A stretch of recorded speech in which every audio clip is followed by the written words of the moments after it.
Մեր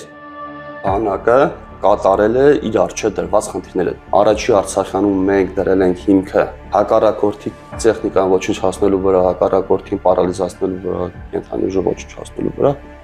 Հիմա խնդիրը դրվել է, որ կյանքի գնով պահեք ինչ որ դիրք։ Նիկոլենք ԿՊ-ն հանրությանը ցույց տվեց, եթե մենք չենք, այ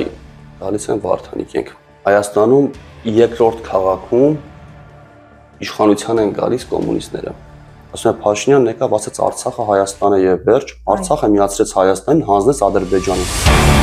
Ողջույն, մարտական եղբայրություն միաբանություն ունենք եւ քաղաքական խմբի անդամ Մասիս Շիրոյանի հետ քննարկելու ենք շաբաթվա ամենակարևոր իրադարձությունները։ Նախ հիշենք, որ 9 տարի առաջ հենց այս օրերին տեղի ունեցավ ապրիլյան հարձակումը։ Ադրբեջանը տևական ժամանակ, մոտավորապես 2 տասնամյակ դադարից հետո առաջին անգամ լայնամասշտաբ հարձակում գործեց Հայաստանի սահմանների վրա եւ Լելե-Թեփեի վարազաթմբի բարձունքում մենք կորցրինք տասնյակ զինծառայողներ։ Սկզբում կառավարությունից հերքեցին, թե ունեցել ենք նաեւ տարածքային կորուստներ։ Հետո Ժիրայր Սեֆիլյանը հրապարակեց տվյալներ որոշակի հեկտարների կորստի եւ Սերժ Սարգսյանը չկարողացավ հերքել, արդեն վերադարձին, այդ ժամանակ նախագահ Սերժ Սարգսյանը Հայաստանում չէր եւ ինքնաթիռի մեջ հարցազրույց տվեց լրագրողներին եւ նշեց, որ այո,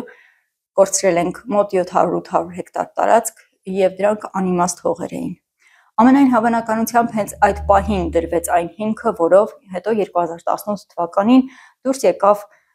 մեր հայրենակիցների մի հոծ բազմություն Երևանի փողոցներ, որպեսզի հերքեն, մերժեն, թույլ չտան այդ սցենարը կրկնվի։ Սակայն տեսանք, որ չստացվեց։ Որոնք էին այն դասերը, որ մենք պիտի քաղենք այդ օրերից, որ ամենայն հավանականությամբ ժամանակին չքաղեցինք։ Հիմա երբ որ հետ ենք նայում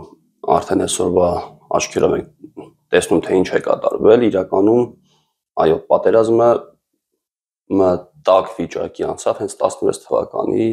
ապրիլ ամսից։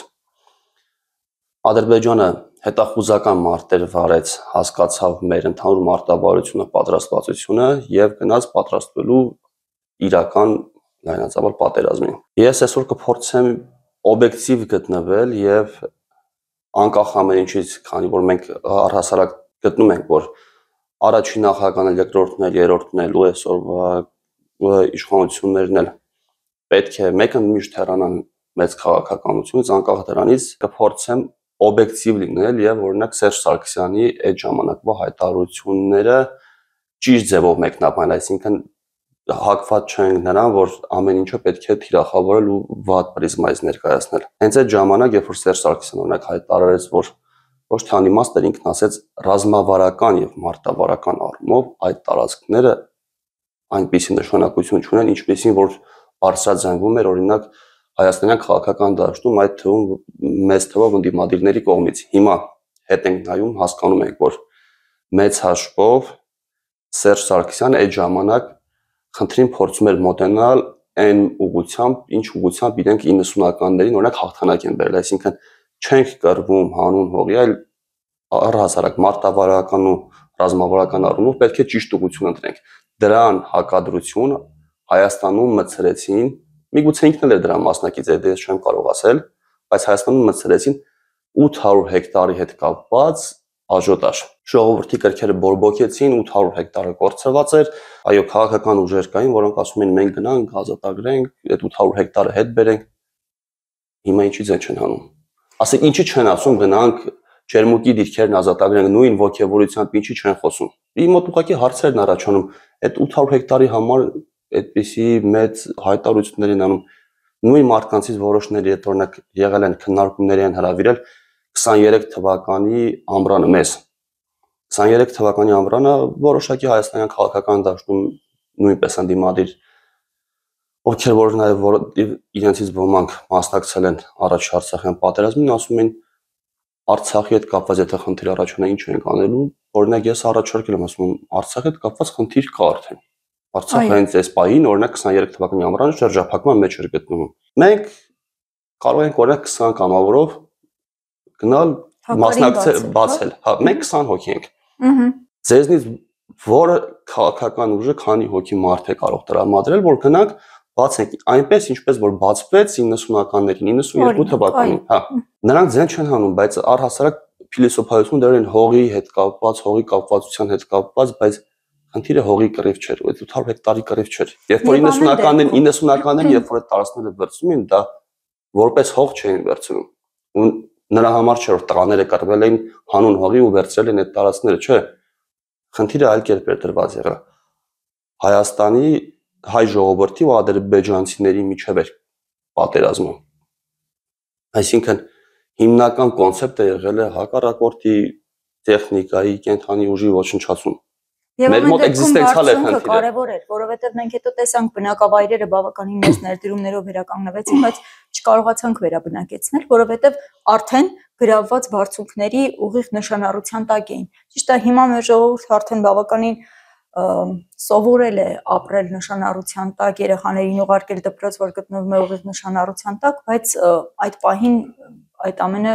անսովոր էր, անպատկերացնելի էր թվում։ Ես հակված կլինեմ, որ օրինակ ստացվում է այնպես, որ հիմա ես պաշտպանեմ Սերժ Սարգսյանի փաստաբանն եմ, բայց պետք չի իրականությունը հանուն նրա, որ մենք ընդդիմախոս ենք նաև Սերժ Սարգսյանին, իրականությունն էլ խեղաթյուրենք, չէ, այդ պարագայում Սերժ Սարգսյանը, քանի որ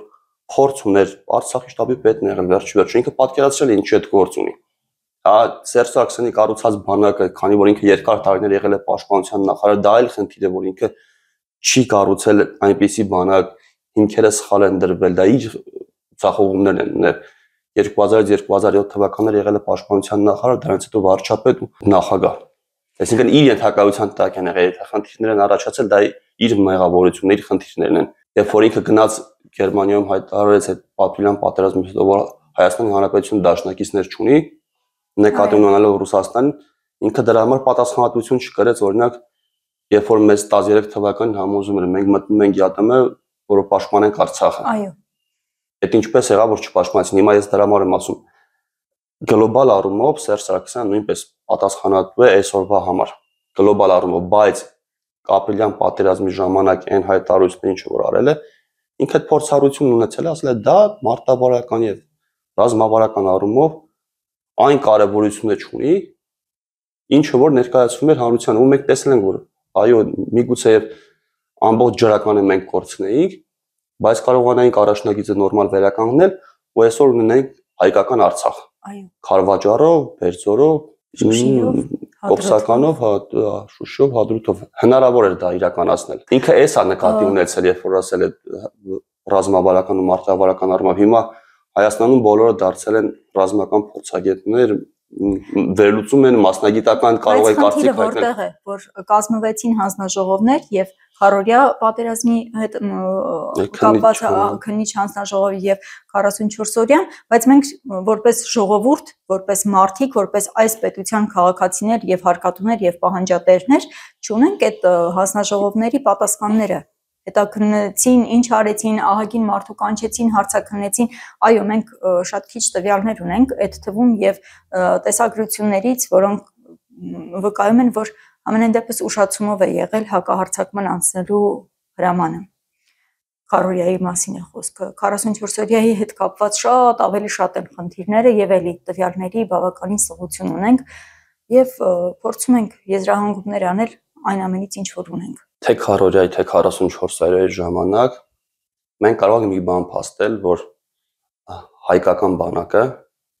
հայկական բանակի պաշտպանության բանակը, որը որ Արցախում էր տեղակայված, երկու դեպքում էլ իր ամեն ինչով, իր վատ կառավարումով, իր թերի վիճակով, ինչպես նաև շտաբի վատ ղեկավարումով հանդերձ ու առհասարակ վերևից ընդհանրապես փիլիսոփայական առումով, որ պետք է պաշտպանել պետական սահմանի մարտական դիրքը կոնցեպտով, որը որ առհասարակ սխալ է, այսինքն դիրքը պահելու կոնցեպտով հանդերձ, մեր բանակը կատարել է իր առջև դրված խնդիրները։ Բնականաբար այդ ժամանակ ունենում ենք կորուստներ, բայց եթե շտաբը ճիշտ գործեր, ճիշտ հրահանգավորեր, ճիշտ խնդիր առաջադրեր, մենք չենք ունենա այդ խնդիրներն էլ։ Հակառակը, միգուցե հակառակորդ խնդիրներ ունենալ։ Շատ են սիրում թիրախավորել խնդիրներ փնտրել, ցանկացած բանակում խնդիրներ կան ցանկացած։ նույնիսկ ամենահազոր բանակներում նման խնդիրներ են, ինչ որ մենք հիմա բարձրաձայնում ենք, այդ խնդիրներից կան շատերը, երբ որ քննադատում են բանակին, ասում են այս խնդիրը կա, ես կհարցնեմ այդ մարդկանց, դուք ձեր օրինակ սեփական գրպանի գումարը նորմալ եք ծախսում, ձեր տունը ճիշտ եք կառավարում, իդեալական եք կառավարում, այսինքն որ կան կողքից ստուգումներ անցկացնեն, ասեն ընտանիքի կա ճիշտ կառավարման մոդելն է, այս պետք է լինի, այս պետք է լինի, ճիշտ չեք կառավարում, չէ՞։ Մարդկային ֆակտորը միշտ կա, բանակներն էլ են, այսինքն երբ որ գործ ունենք մեծ քանակի մարդկանց հետ, մեծ համակարգեր են, այդ ամենը հասկանալով հանդերձ ամենայն դեպս միշտ ինքը միշտ զարգացվում է, չէ, ինքը միշտ զարգացվող է։ Փիլիսոփայությունն է սխալ եղել։ Առաջի Արցախյանում մենք դրել ենք հիմքը հակառակորդի տեխնիկան ոչնչացնելու վրա, հակառակորդին պարալիզացնելու վրա, կենթանի ուժը ոչնչացնելու վրա։ Հիմա խնդիրը դրվել է, որ կյանքի գնով պահեք ինչ որ դիրք։ Ասենք 30 զինվորով պահում են 3 դիրք։ Լայնությունը ենթադրենք պայմանական 3 կիլոմետր է, 30 զինվորին, երբ որ օգնության էլ կհասնի, եւս 30, 60 զինվոր։ 5 հրամանատար, ընդհանուր մաքսիմում 100 հոգով են 3 դիրքի մակարդակով։ Մեր վրա հարձակվում են հրետանով 1000 զինվորով։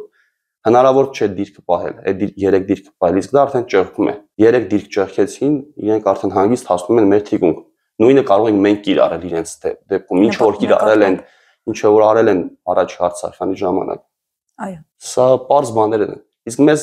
պարտադրում են, ասում են, չէ, պետք է անձնվիրաբար պահել այդ մարտական դիրքը, դա սրբությունը, դա է ձեր միակ խնդիրը։ Ու հրամանատարներն էլ արդեն, քանի որ չգիտեն վերևից ոնց է գալիս, այսինքն գնդի հրամանատարը չի կարող ինքն իր գլուխ որոշումներ կայացնել, ռազմավարություն փոխել կամ ինչ որ բան մշակել։ Ըստ այդ ռազմավարության ինքը իր մարտավարությունն է մշակում, որը որ եղած պայմաններում իրենք նույնպես կարողացել են դա նորմալ ձևի իրագործել ու կորուստները մինիմալ լինեն։ Ընթերևս առաջիկայում մարտականը կհրապարակի պաշտպանական ոլորտի իր կոնցեպտը եւ այդտեղ արդեն շատ ավելի པարզ կլինի, թե ինչու ենք մենք այսպես քննադատաբար մոտենում, պարբերաբար նշում այդ մասին, որ խորհրդային բանակի մոդելը, որը հիմա դեռ շարունակում է կիրառվել, մեզ համար մեղմ ասած արդյունավետ չի, կործանարար է։ Իմիջիայլոց այս բանակի մոդելն էլ արմատավորվել է հենց Սերժ Սարգսյանի պաշտպանության նախարար եղած ժամանակ 2000 թվականին, հիմա շատերը չեն էլ հիշում կամ չեն էլ իմացել,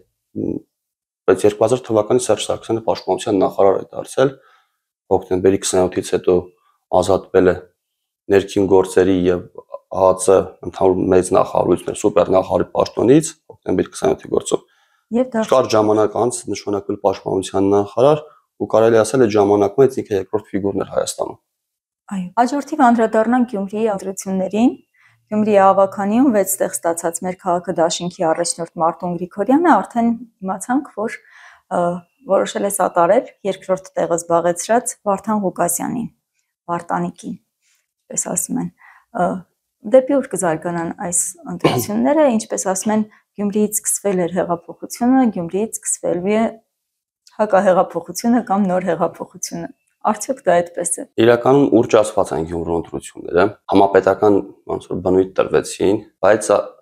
ընդհանուր որ պատկերը նայում ենք, իրականությունը հետևյալն է, որ Նիկոլենք, ՔՊ-ն հանրությանը ցույց տվեց, եթե մենք չենք, այ գալիս են Վարդանիկ ենք։ Ու նման մարդիկ, ովքեր որ հանրության կողմից լայն շրջանակներում, այսինքն համապետական մակարդակով լավ համբավ չունեն, չգիտեմ Գյումրիում որոշակի շրջանակներ միգուցե սիրում են, հարգում են, մի որոշ շրջանակներ վախենում են, բայց իրենց մայլ են, էլի։ Հա, բայց ընդհանուր առումով սա լավ բանի մասին չի խոսում ու հենց էս է որ ՔՊ-ն նոր հրեշ է ստեղծում իդեմս կոմունիստերի։ Այո, այսինքն հիմա խոսեցին, որ Վարդանիկը եւ Մարտունիկը իրար հետ ունեին ազգամիջյան բախումների հասնող արյունահեղություններ, այնտեղ հնչել էին հայտարարություններ, որ այդ արյան վրայով անցնել հնարավոր չի, հիմա պարզվեց դա հնարավոր է, նախ նշենք դա, եւ բացի դրանից պարզվեց նաեւ, որ իրենք կարող են համագործակցել ընդդեմ ՔՊ-ի։ Իրականում համագործակցություն էլ չէր, սա Մարտուն Գրիգորյանի օրինակ հայտարարությունն է, որ ես երկու ձայն կտամ, ես չեմ խառնում, ես պաշտոն չեմ ուզում, ոչինչ չեմ ուզում, հարկավոր է այդ երկու ձայնը տալիս եմ չեմ խառնում, բայց որովհետև հայտարարել էր, որ ՔՊ-ն չպիտի ունենա քաղաքապետ, բայց ես սրան այլ տեսանկյունից եմ նայում։ Հայաստանում խաղարկվում է վատ սցենար։ Հայաստանում երկրորդ քաղաքում իշխանության են գալիս կոմունիստները։ Սա հիմնական մեսիջն էր, այսինքն ՔՊ-ն ու կոմունիստները մեզ հասցրել են մի հատ իրավիճակի, որ մեզ մնացել է ընտրություն կատարել կոմունիստների ու ՔՊ-ի միջև, այսինքն բոլշևիկների ու նեոբոլշևիկների միջև։ Մենք բազմաթիվ անգամ հիմնավորել ենք, որ ՔՊ-ն դա նույն նեոբոլշևիկներն են, այսինքն երբ որ իրենք հայտարարում են, ասում են միակ լեգիտիմ իրական Հայաստանը դա խորհրդային սահմաններով ու ուժ խորհրդային սահմաններով գծված Հայաստանն է։ Այո։ Հա, այդ պարագայում մենք կարող ենք փաստել, որ երկու կոմունիստներ պայքարում էին առաջ տեղի համար, կոմունիստներից մեկը հաղթեց, բայց այն մյուսները տենց իրեն պարտված չի զգալու։ Մանավանդ որ տեսնում ենք, որ պարբերաբար ինչ որ քրեական գործերի մասին ակնարկներ են արվում, հետո դրանք գնում են հետին պլան, ամենայն հավանականությամբ կուլիսներում գնում են բանակցություններ, գալիս են ընդհանուր հայտարարի եւ կարող ենք ասել, որ այո, նեոբոլշևիզմը իր երկու դեմքերով ներկայացված էր եւ կարելի ասել համագործակցաբար դարձավ Գյումրիում որպես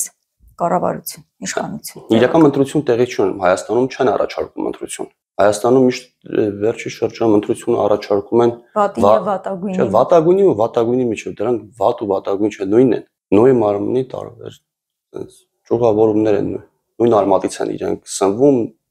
նույն կենտրոնից են իրենք կառավարվում։ Մենք հենց սրա համար ենք ասում, որ պետք է այս ամենին վերջ տալ։ Պայմանական Հայաստանում պետք է ընտրություն կատարեն ազգային ուժերի միջև։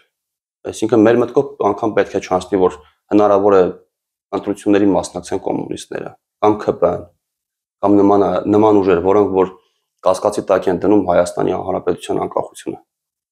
Այս ուժերի հետ կապված պետք է ընտրություն չկատարվի, այսինքն իրենք ընտրության իրավունք էլ պետք է չունենան ընտրության մասնակցելու։ Մեր օրենքները պետք է այնպեսին լինեն, որ երբ որ հայտարարում են Հայաստանի անկախության հետ կապված, անկախությունը դիչելու հետ կապված որևիցե մի խոսք, միանգամից պետք է նման քաղաքական ուժի գոյությունը առհասարակ մասնակցությունը քաղաքական դաշտին կասեցվի։ Այս շաբաթ Փաշինյանը հայտարարեց կադրերի սովի մասին։ Ասաց, որ կառավարությունը աշխատում է վկայականը փողով ստացած վարորդի պես։ Սա մոռանում է Փաշինյանը, բայց 7-րդ տարին իրենք են կառավարությունը եւ սա ինքնախոստովանական ցուցմունքի պես հնչեց։ Ես հիշում եմ, որ երբ նոր էր ընտրվել ՔՊ-ն, Փաշինյանը հայտարարում էր, խնդրում էր, որպեսզի օտարերկրյա մեր հայրենակիցները իրենց CV-ները ուղարկեն, փորձեն ներգրավել կառավարության աշխատանքներում, իսկ ամիսներ անց արդեն երբ որ մենք լրագրողներս ասում էին տվյալների բազան այնքան մեծ է, որ չենք հասցնում այդ ամենին հետևել, որովհետև արդեն մեզ լրագրողներից դիմում էին մարդիկ, որ մենք արդեն ամիսներ շարունակ սպասում ենք պատասխանի, հիմա մեզ կանչում են, թե չեն կանչում, մենք SSS մասնագետներն ենք։ Բարձվեց, որ չեն կանչում, չեն կանչելու, որովհետև ինչպես բուրըն քննարկումները Փաշինյանի այս հայտարարությունից հետո տեսանք, որ սոցիալական տարբեր հարթակներում տեղ ունեցան, հիմնականում նշվում էր, որ չեն ընտրում մասնագետների, այլ ընտրում են քաղաքական լոյալություն ունեցող մարդկանց։ Եվ թեպետ որոշ մասնագետներ չեն աշխատում, որովհետև պետական աշխատավարձերը ցածր են, ոմանք էլ չեն աշխատում, որովհետև չեն ուզում կապ ունենալ այս կառավարության, այս իշխանության հետ, չկեղտոտվելու համար, դավաճանի պիտակը իրենց վրա եւս չառնելու համար, բայց հիմնական խնդիրը մնում է այն, որ ընդհանուր առմամբ հենց իրենք չեն վերցնում աշխատանքի այն մարդկանց, ովքեր քաղաքական լոյալություն իրենց հետ չունեն։ Ինչ մոտեցում ունի այս հարցին մարտականը։ Մարտական եղբայրությունը չի ուզում վերցնել իշխանություն, մարտական եղբայրություն միաբացում ուզում է դառնալ իշխանություն, դրանք տարբեր են, այսինքն մենք ինչ որ միտեղ դրած չէ իշխանությունը, որ մենք գնանք վերցնենք։ Մենք պետք է դառնանք այդ իշխանությունը, բնականաբար մեր համակիրների, մեր ընկերների ու հայ ազգի միջոցով, այլ տարբերակ չկա։ Եվ հարց է առաջանում, մասնագետներին, որ աշխատել են նախկին կառավարության հետ, դրանից առաջ եղող կառավարությունների կազմում։ Հիմա Փաշինյանը հայտարարում է, որ կադրերն են վատը, ինքը լավն է, կադրերը վատն են։ Սա նախընտրական քարոզարշավի նման մի բան, այսինքն հիմա ինքը կառավարությունը փոխում է։ Ինքը մոռացել է, որ Հայաստանի Հանրապետությունը արդեն կառավարում է վարչապետի միջոցով, այլ նախագահական երկիր չէ, որ նախագահ հայտարարի, որ կառավարության կազմը փոխում է, որովհետև կառավարությունը իրեն չի արդարացրել։ Ինքն է վարչապետը։ Պարլամենտական երկրում, օրինակ, եթե իրապես գործեր մեր մոտ պարլամենտական համակարգը, ազգային ժողովը նույն ԿՊ ֆրակցիան կարող է անվստահություն հայտնել կառավարությանը, ցրել կառավարության գլխի հետ միասին նոր կառավարություն ձևավորեր։ Սա կլիներ իրականացում այս կառավարման մոդելով, բայց քանի որ այդպես չէ, տեղի չունենում։ Հիմա մենք օրինակ մարտական եղբայրությունն ասում են առհասարակ այս կառավարման մոդելը սխալ է, որովհետև Հայաստանը պետք է լինի ուժեղ նախագահական երկիր, որտեղ որ կառավարության ղեկավարը վարչապետը պետք է լինի կառավարման մասնագետ, այսինքն ինքը կարողանա ոլորտային կառավարի պետությունը ու կարող է չլինել նաև ինչ որ խմբի կուսակցության կամ թիմի անդամ, կարող է ուղղակի իր գործը լավ իմացող մարդ լինի, մենեջեր լինի, որը կկառավարի, չի կարողանա կփոխվի նորը կգա, այսինքն սահմանափակված չեն լինի, որ նստեց մեկը վարչապետ ու լավ չի կառավարում, բայց անընդհատ կառավարի, քանի որ քաղաքական թիմն է հաջողության հասել։ Հենց ստեղ է խնդիրը։ Իսկ ինքը ինչ ասում է, լավ չեն կառավարում, որովհետև կառավարության կազմը լավ չի, հիմա ես կփոխեմ, կդառնա լավ է։ Այո, դրա համար տեսեք 7 տարի է արդեն ինքն է փոխողնել է ինքը, ինչպես ասում էր, մոռչնել է իր ձեռքը, սալնել իր։ Անընդհատ փոխել է, հիմա նոր դեմքեր կբերի, նոր դեմքերով հանդերձ կգա, որպեսզի ընտրություններին ավելի շատ ձայն ստանա։ Միգուցե իր այդ պրոքսիները այս բանի որքան պրոքսիներից ինչ որ մարդկանց կնշանակի նաև պաշտոնների, որպեսզի նրանց քաղաքական ուժերը նույնպես որոշակի ձայներ կարողանան հավաքել 26 թվականին կամ միգուցե այս բանի արտահերթ ընտրություններ եթե լինեն այդ ժամանակ առաջիկա ընտրություններում խորհրդարանական որպեսզի կարողանան ձայներ հավաքել ու ԿՊ-ի հետ համատեղ ձևավորեն կոալիցիոն կառավարություն։ Փաշինյանի հիմնական նպատակը այս բանի սա է։ Բայց ես դրան կհակադրեմ, որ կառավարման հետ կապված, պետական համակարգի կառավարման հետ կապված այնպես չէ, որ իրենք ուզեցել են մի լավ բան անել ու դա չի ստացվել, որովհետև կառավարության կազմում իրենք ունեն այդ մասնագետը, որը որ կառավարում է այս կառավարությունը։ Ինքն է հիմնական մենեջերի ֆունկցիան կատարում, ոչ թե Փաշինյանը։ Ես անցած հաղորդումն էլ անդրադարձա, Մհեր Գրիգորյանն է, ընդդիմության փոխվարչապետը։ Ընդդիմության փոխվարչապետը այս բանին այս կառավարության հիմնական ոնց որ կառավարիչն է, տնտեսությունը ինքն է կառավարում, ադրբեջանցիների հետ ինքն է բանակցում սահմանային հարցերով, մնացած հարցերով մենք չգիտենք ինչքան որտեղ ինչ է բանակցում, ինչ գործունեություն է ծավալում, մեզնից շատ գաղտնի է պահում Մհեր Գրիգորյանի ֆունկցիաները, Մհեր Գրիգորյանի արած գործերը, առհասարակ ընդդիմությունը նրան չի անդրադառնում, տպավորիչն է, որ ուղղակի ընդդիմադիրների կապիտալի երաշխավորն է ու համատեղ իրենք միասին գործում են, հա, բայց այդ խնդիրը իրենք չունեն։ Հա, նախարարները նշանակված են X մարդիկ, փոխնախարարների մակարդակով լրիվ այլ մարդիկ են, որոնք որ իրենց լեզվով ասած նախկիններից են։ Այո։ Իսկ ես կուզեի նշել, որ մենք ցավոք սրտի ունեցանք 120,000 արցախցիների մուտք Հայաստանի Հանրապետության տարածք եւ նրանց մեջ կային բավականին շատ լավ մասնագետներ։ Այդ մասնագետների մի մասը արդեն արտագաղթել է եւ այս օրերին Երևանի կենտրոնում շարունակվում են արցախցիների իրավունքների պաշտպանության հարցով բողոքի ակցիաները, որոնք ճիշտն ասած սկսվեցին սոցիալական հիմքով 40+10 ծրագրի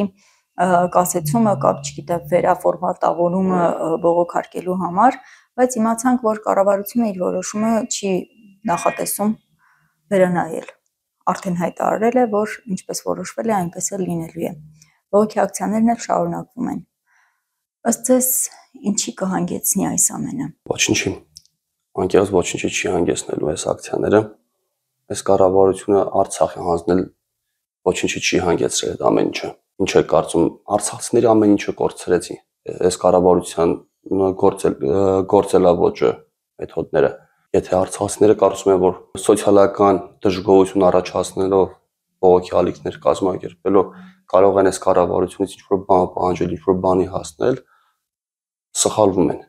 Այդ սխալողություն է, սենց ասեմ, որովհետև իմ պատկերացնելով, օրինակ արցախցիները պետք է դուրս գան ու այդ ժամանակ մենք էլ դուրս կգանք աջակցենք։ Դուրս գան պահանջեն, ասեն ուր է մեր Արցախը, ուր է Արցախը։ Որովհետև ինչ արեց Փաշինյանը, խոսում էի իմ արցախցի ընկերներից մեկի հետ,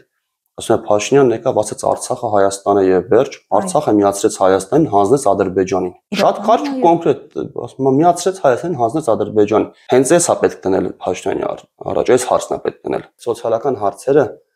դրանք այն հարցերը չեն, որը որ կարող է բերել որոշակի խնդիրների լուծման։ ժամանակավոր իրենք հարցեր են լուծելու, շատ փոքր ու տենց կարելի ասել իրենց չմխիթարող հարցեր են լուծելու։ Տեսեք, մասնագետները կարծիք են հայտնում, բավականին շատ մասնագետներ, որ այս ամենը կառավարությունը անում է արտագաղթը արցախցիների ելքը Հայաստանի Հանրապետության սահմաններից խթանելու համար։ Ես սոցիալական հարթակներով տեսնում եմ ատելության շատ մեծ գեներացիա։ Չգիտեմ, ձեզ համար որքան է տեսանելի, ես տեսնում եմ, որ կոնկրետ պատվիրված ծրագրով արցախցիների նկատմամբ իրականացվում է ատելության գեներացում։ Եվ տեսնում եմ նաև, որ արցախցիները կարծես ցածրանքին տրվում են եւ այսպես բաժանվելով եւ իրենց վշտի առանցքի վրա այս ցավը գեներացնելով իրենք էլ կարծես թշնամի տեսնեն մեր մեջ։ Այս կառավարությունը բառհասարակ հայ մարդուն է ատում։ Ես չեմ ցանկանում օրինակ առանձնացնել արցախցիներին, չգիտեմ, սյունեցիներից, որովհետեւ օրինակներ կարող են բերել։ 88 թվից անցել է արդեն 37 տարի, չէ՞։ Այո։ Գյումրիում մենք տեսանք, որ նախընտրական քարոզարշավի ժամանակ ասում էին տնակներում, այսինքն այս սոցիալական խնդիրները ես սպիտակից եմ, սպիտակում նույնպես կան մարդիկ, ովքեր որ մինչև այսօր տնակներում են ապրում, արդեն երկրորդ սերունդն է մեծացել, երրորդ սերունդը ծնվում։ Հասկանում եք, այսինքն ու բոլոր կառավարություններն են այս խնդիրն ունեցել, այս սոցիալական խնդիրները միշտ կան, մենք մեր երկիրը այնպես չեն կառուցել, որ կարողանանք սոցիալական խնդիրները լուծել։ Ես շատ եմ ցավում արցախցիներ, որ իրենց տեղը կորցրել են, շատ կուզենամ իրենց հարցերն լուծվի։ Բայց սա իրականում ոչ միայն արցախցիների, այլ բոլորի խնդիրն է, սա բոլորիս խնդիրն է։ Հայաստանում կան նման իրավիճակներ, որտեղ որ չլուծված հարցեր կան։ Լոռվա մարզում, Շիրակի մարզում նույն սոցիալական խնդիրներից բազմաթիվ են։ Մինչդեռ ես ասեմ, ես Արցախից եմ եւ 20 թվականից հետո իմ բոլոր զրույցներում մարդիկ տարակուսանք էին հայտնում, որ հենց Արցախում, հենց բնակարանաշինության ծրագրերի վրա դրվում են հսկայական գումարներ։ Անվտանգության խնդիրը չլուծված, բազմաթիվ այլ խնդիրներ դեռ շատ օդի մեջ եւ հենց այստեղ նորոգվում են տներ։ Հիմնանորոգվում են, կարելի է ասել, ճանապարհներ, տներ։ Կարծես այս ամենը փաթեթավորվեր հանձնելու համար։ Երբ որ արդեն այս հեռավորությունից նայում ես, մի քիչ ավելի հստակ է դառնում, ինչպես կարող էր Աղետի գոտում, հա, Գյումրիում այսքան ժամանակ մնալ բնակարանների խնդիրը, իսկ Արցախում միանգամից գումար դրվեր հենց այս ծրագրերի վրա։ Ես ուզում եմ, որ ընդգծվի հենց այս ծրագրերի վրա, ոչ թե դրվում էր գումար, որպեսզի մարդիկ պարենով ապահոված լինեն շրջափակման ենթարկվելու պարագայում, ինչը շատ տրամաբանական կլիներ եւ մարդիկ կային, որ զգուշացնում էին, որ կարող է այդպիսի բան լինել եւ պետք է հենց այդ ուղղությունների վրա դնել գումարներ, այլ հենց բնակարանաշինության վրա։ Արցախ փոքր տեղ, արցախցիները իրենց այդ փողերի տերերին լավ են ճանաչում։ Գիտեն ով ինչ է արել, ով է այդ գումարները տնօրինել, ոնց է տնօրինել։ Հիմա Արցախի ռազմաքաղաքական էլիտայի մի մասը Երևանում է, մի մասը հա Բաքվում է, բայց հիմնական մասը Երևանում է։ Ախր դուք գիտեք, որ ձեզ բազմաթիվ օգնություններ են տրվել, ոնց որ այդ պահանջները նաև նրանց պետք է ուղղել։ Նրանցից ոմանք նույնիսկ դուրս են գալիս սոցիալական բունտի են մասնակցում։ Վիտալի Բալասանյանի հետ կապված խնդիր եղավ։ Ինչևէ, ես հենց այս կետում ուզում եմ ընդգծել, որ մեծ, ինչպես ասում են, մեծ մաքրություն է պետք մեր երկրում, եւ այդ մաքրությունը կարող են անել այն ուժերը, որոնք կեղտոտված չեն։ Քաղաքական առումով պետք է բարձրացնել։ Հարցը քաղաքական պետք է բարձրացնել։ Արցախցիները այսօր խնդիր ունեն, որովհետեւ քաղաքական չմտածեցին, ու նաեւ մենք այստեղ բոլորով քաղաքական չմտածեցին, փորձեցին լոկալ խնդիրներ լուծել, բայց հարցերը առհասարակ քաղաքական ու լայն են, գլոբալ հարցեր են։ Եթե հարցերը ճիշտ դրվեն, միգուցե լուծումներն ավելի շուտ գան։ Ամփոփելով նշենք, մենք բազմաթիվ ծրագրեր ունենք, որոնք նախատեսում ենք իրականացնել նաեւ ձեզ հետ համագործակցել։ Գործը շատ է, գործը ազգային է, անվերջ է կարելի ասել, եւ սպասում ենք ձեզ, որ միասին իրականացնենք Հայաստանի վերականգնման հիմնական սկզբունքային ծրագիրը։ Ազգային հեղափոխություն լինելու է։ Համեցեք մեր գրասենյակ Սայաթ Նովա 25 հասցեում։ Եկեք շփվենք, զրուցենք, հասկանանք ինչ ենք անում, ծանոթացեք մեր ծրագրերին, համատեղ գործենք, որպեսզի ստեղծենք, բերենք մեր երազած Հայաստանը։ Սպասում ենք ձեզ։